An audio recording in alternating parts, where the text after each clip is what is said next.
So in this lecture, we're just going to give a brief introduction to the content of Course 3, which is going to be all about trying to evaluate the machine learning systems we've developed so far.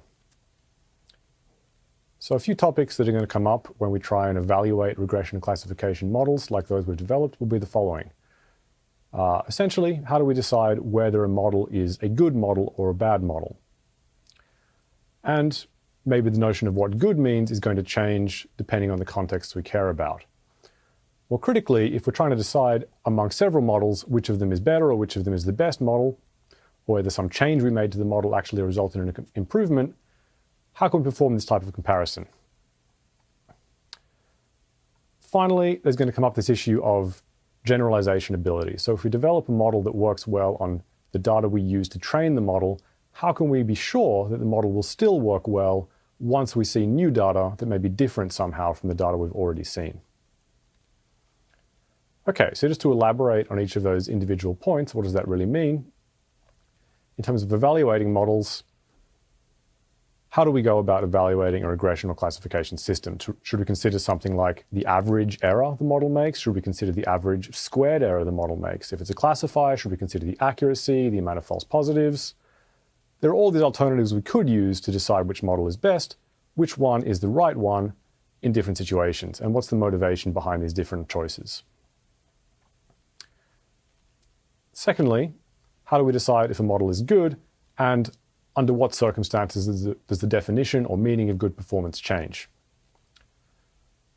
So consider a few examples like the following. If we were running a classifier to recognize fingerprints versus a classifier to detect pedestrians versus a classifier to determine whether there's a weapon or something dangerous in luggage at the airport, the notion of what makes a model good versus bad might change in those different settings in ways that I'll describe later.